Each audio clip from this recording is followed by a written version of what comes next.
Vereador Wilson Liu lamenta a manutenção de veto ao texto que previa sistema de captação e armazenamento da chuva em edificações públicas.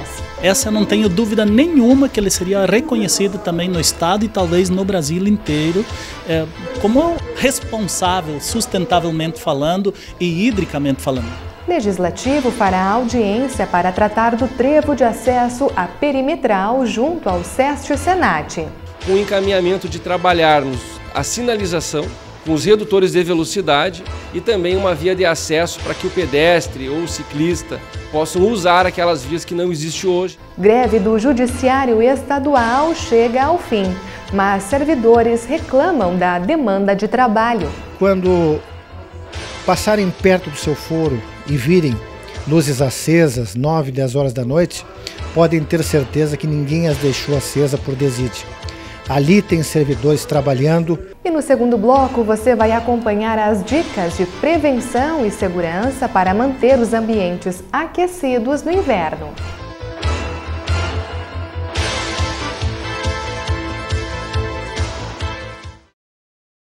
Boa noite.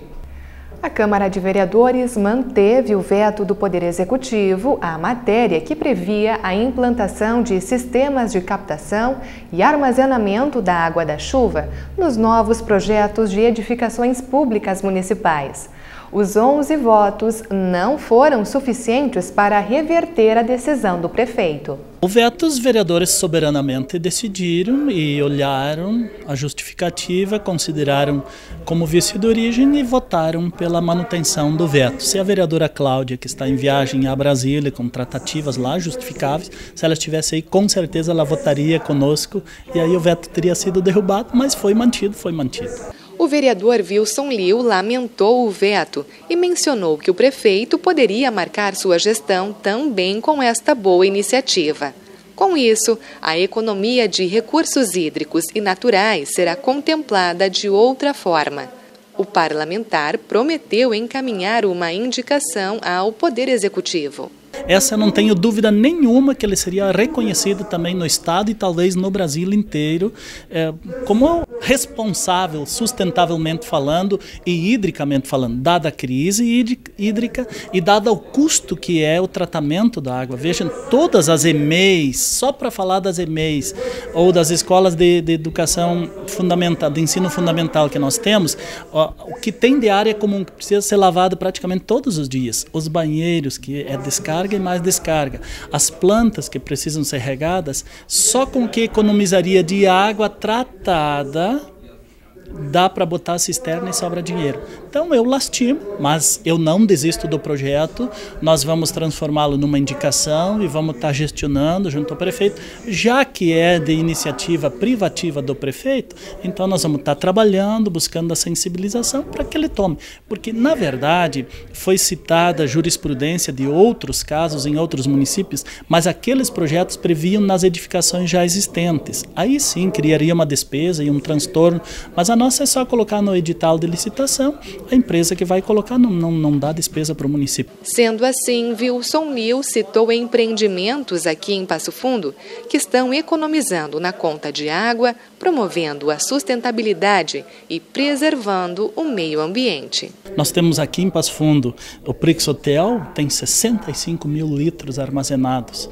A Ambev tem todo o seu sistema, todo o seu sistema. E as duas empresas, 18 a 19 meses, retornou todo o investimento. Os irmãos maristas aqui em Passo Fundo, todo o seminário deles, a horta, os pátios, tudo com água de captação da chuva. Mas vamos continuar lutando e um dia nós chegaremos lá. O Legislativo também aprovou um documento de apoio às manifestações dos servidores do Judiciário Estadual, que estavam em greve desde o dia 25 de junho. A categoria pedia o preenchimento dos cargos vagos, o aumento do auxílio alimentação, um calendário de pagamento das perdas salariais e a reposição de salário. A paralisação chegou ao fim na tarde de ontem, mas o estado de greve continua. Muitos profissionais estão adoecendo devido à demanda de trabalho. Nós temos bastante servidores assim, que estão em atestado, em laudo, com doenças sérias que vem acumulando no tempo, com o serviço, com o acúmulo de serviço. A pressão é grande, a carga de serviço é bastante. O horário que se cumpre não é só o horário determinado dentro do nosso estatuto, a maioria dos servidores cumpre muito mais o horário e isso está enfraquecendo a nossa categoria. Por isso que eu sempre digo para as pessoas leigas da comunidade que quando passarem perto do seu foro e virem luzes acesas, 9, 10 horas da noite, podem ter certeza que ninguém as deixou acesa por desídia. Ali tem servidores trabalhando em prol da sociedade gaúcha, totalmente assediados e totalmente sem receber um tostão sequer por isso. E a Comissão de Educação e Bem-Estar Social promoveu um encontro para discutir a situação de um trevo de acesso à perimetral que fica junto ao SESC Senat. Confira. A Avenida Perimetral Deputado Guaraci Marinho, na rodovia 324, é bastante perigosa. Lá já foram registrados vários acidentes, inclusive com vítimas fatais. Mas a situação pode ficar ainda pior. Em breve acontece a inauguração da Arena BS Bios do Esporte Clube Gaúcho e, consequentemente, deve aumentar o número de veículos na região. Aquilo lá é inviável. O dia que o Gaúcho inaugurar a arena e o ginásio, aquilo vai se transformar num caos. Ou a gente toma uma posição agora e depois não vamos reclamar. E quem é o responsável é quem foi comunicado, foi avisado e não tomaram posição nenhuma. Então a responsabilidade vai cair sobre essas pessoas e esses órgãos que não fizeram, não tomaram uma posição. O Gaúcho, na nossa parte, a gente está fazendo. Nós estamos antecipando uma situação. O diretor do SESC Senat confirma o intenso movimento. No trevo da entidade, o fluxo diário é de pelo menos 600 pessoas. A nossa unidade do SESC Senat em Passo Fundo já tem 7 anos. E a partir do primeiro ano houve um crescimento muito grande nos projetos sociais. Nós temos escolinhas de futsal, escolinhas de vôlei, basquete, karatê, capoeira, temos coral, canto, dança, balé, enfim. São vários projetos que a gente desenvolve no SESC Senat e que para chegar no SESC Senat as pessoas, os alunos, as crianças, enfim, os pais, eles precisam de um acesso seguro. E infelizmente nós não temos, em função do crescimento, o movimento cresceu muito e nós não temos um acesso eficiente, digamos assim. Então nós estamos mobilizando a força pública para que nos auxiliem, para que o DAER, a prefeitura, enfim, o poder público nos auxiliem para que as crianças tenham um acesso mais tranquilo e seguro. É evidente a necessidade de ações para melhorar o tráfego na perimetral. Por isso, o vereador Patrick Cavalcante pediu à SEBS a realização de uma audiência pública, que foi marcada para agosto. Nós vimos que o Estado não fez nenhuma dos compromissos firmados já em 2010 e 2011. Então nós nos reunimos com a comunidade através da SEBS nesta data de hoje, solicitando então audiência pública com a comunidade daquela região, com o encaminhamento de trabalharmos a sinalização com os redutores de velocidade e também uma via de acesso para que o pedestre ou o ciclista possam usar aquelas vias que não existem hoje e aí que traz um grande perigo e é uma faixa que tem um grande movimento. Então, dia 19 do mês que vem, de agosto, agora nós teremos essa audiência pública, esperamos trazer aqui para dentro da Câmara de Vereadores a comunidade, as empresas que ali tem o seu estabelecimento comercial, o Ministério Público, a Polícia Rodoviária Estadual e o principal órgão, que é o responsável das obras do Estado, que é o DAER. O presidente da Comissão de Educação, vereador Sidney Ávila, disse que o trânsito tem sido pauta frequente nas reuniões. Por isso, colocou o Legislativo mais uma vez à disposição para intermediar soluções dos problemas relatados pela comunidade. Ter esse momento de diálogo e buscar sempre o encaminhamento. Trabalhar em cima daquilo que sair das reuniões nossas, não cair no esquecimento, e sim colocar em prática e buscar efetivar. Então esse é o papel da SEBS e isso é que nós conseguimos agilizar muita coisa através da SEBS, solucionando problemas aí prementes na nossa comunidade. E veja depois do intervalo as dicas de prevenção e segurança para manter os ambientes aquecidos no inverno.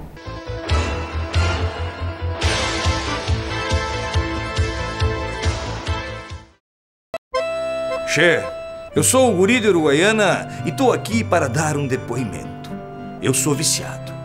Viciado em erva mate e moída da grossa. Agora, o que não me apetece é ver essa gurizada viciada em drogas. E pior, usando na cancha de futebol. Che, tu não me vai atrás de conversa fiada. Bem como diria o Licurgo, droga em estádio não rola. Tá ligado? Mas que barbaridade. Você tem mais de 45 anos? Faça o teste da hepatite C. Você que também é gestante, já fez o teste de hepatite B no pré-natal? Então faça o teste e vacine-se. Fez sexo sem camisinha? Fez tatuagem ou colocou piercing? Compartilhou seringa ou alicates de unha? Faça o teste da hepatite B e tome as 3 doses da vacina para ficar imune. Hepatites, sem perceber, você pode ter. Procure uma unidade de saúde.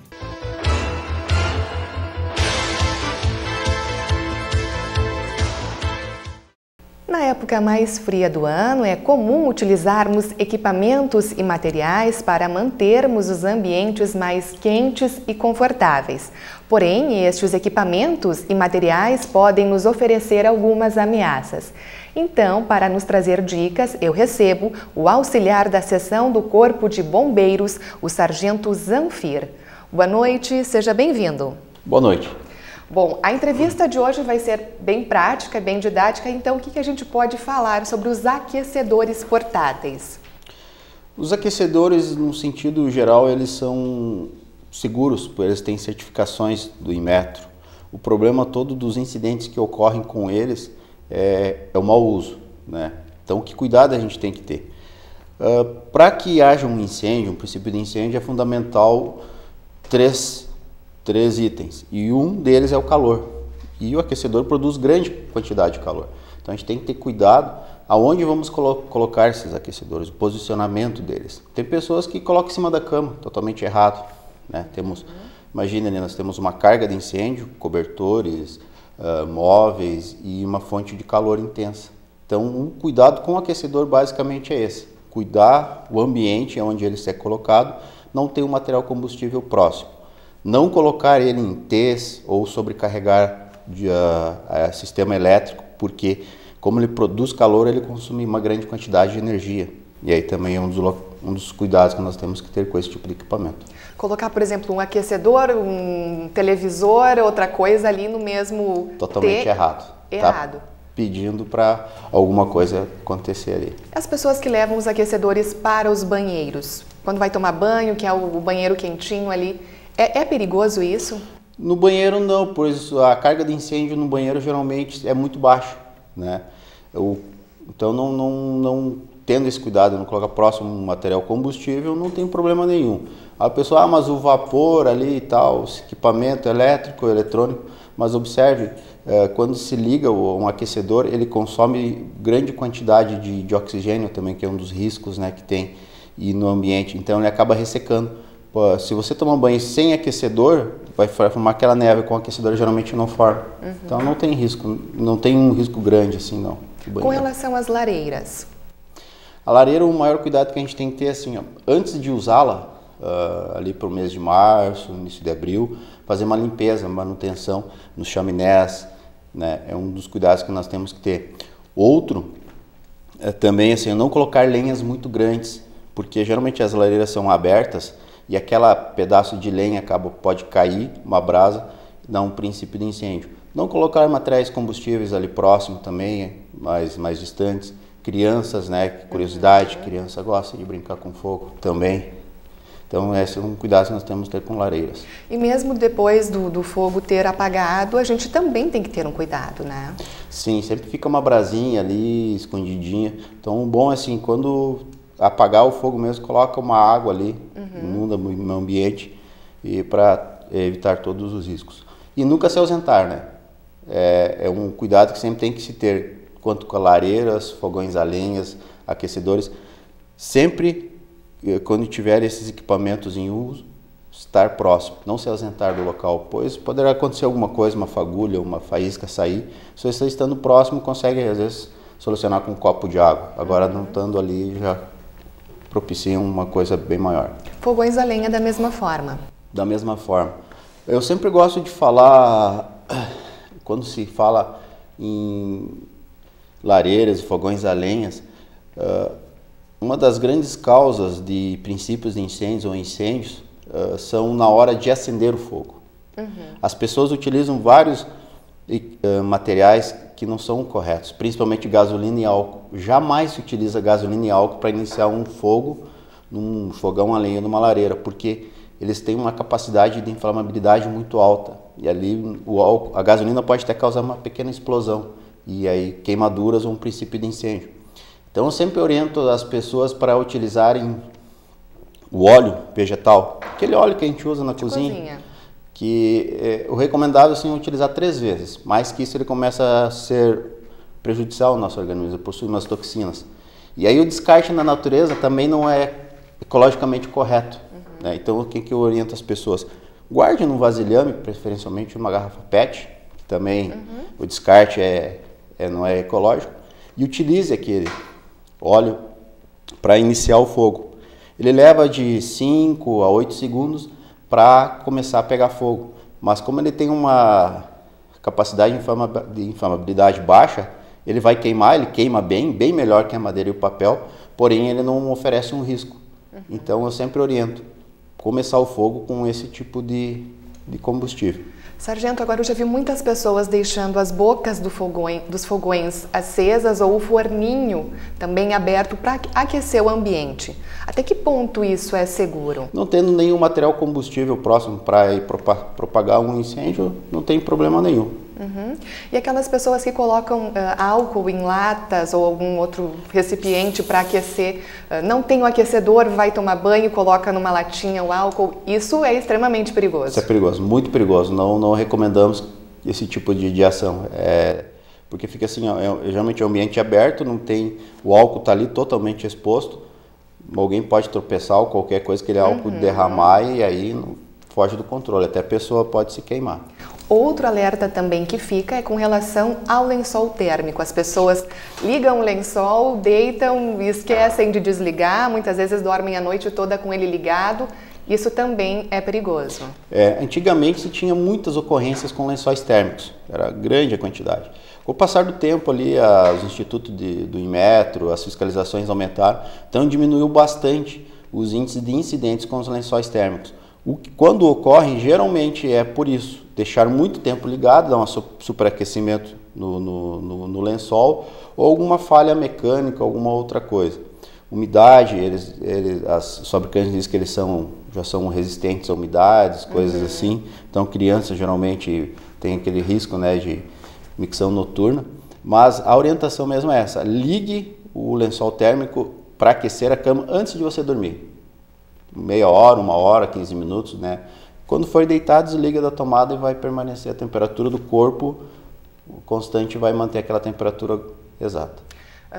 Alguma outra dica que a gente possa então passar aos nossos telespectadores ou no caso de qualquer ocorrência, acionar o Corpo de Bombeiros? Primeira coisa, manter a calma. É complicado assim para quem está escutando assim, para o bombeiro é fácil manter calma, mas muitas ocorrências nossas são minimizadas da forma de prevenção, palestras, a própria legislação obriga as determinados locais a terem sistemas preventivos. A área residencial unifamiliar não pega a prevenção, obrigação por lei, né? Então, qual é a forma que nós temos de chegar nas residências unifamiliares? É dessa, uma das formas. Televisão, rádio, jornal, é a forma educativa. Então, a principal situação que a pessoa... É uma situação adversa. É difícil lidar com um estresse, com um pânico. Mas assim, que a gente sempre entra, mantenha calma para que você vai conseguir pensar o que é mais seguro de fazer no momento. Qual seria a prioridade? Às vezes, vou apagar o incêndio. Não sei. O que a gente sempre prima? A vida, a segurança. Às vezes é melhor você sair, né? Sair com vida e segurança e queimar aquele material ou às vezes tu tem uma outra pessoa, você tem que salvar ela. Então manter a calma para conseguir pensar o que fazer. Primeiro sempre preservando a sua integridade física e de outras pessoas que estão próximas. Posteriormente sim pedir socorro, né? Os bombeiros, um vizinho, desligar a energia elétrica é um fator importante, né? Mas o primeiro caminho é esse, porque o incêndio ele é muito rápido. Às vezes tem pessoas que nem percebem e já está tomado conta. E aí nós também temos aquele tempo de deslocamento, tempo de chamada e às vezes não se dá para fazer muita coisa. Então a pessoa mantendo a calma no momento, ela poderá às vezes minimizar um grande desastre. Então, neste segundo bloco do Jornal da Câmara, eu conversei com o Sargento Zanfira, auxiliar da seção de prevenção do Corpo de Bombeiros. Sargento, obrigada pelas informações e uma ótima noite. Muito obrigado, nós que agradecemos pela presença. Obrigada também a você que acompanhou o Jornal da Câmara de hoje. Nós temos um novo encontro na próxima segunda-feira. Um ótimo final de semana.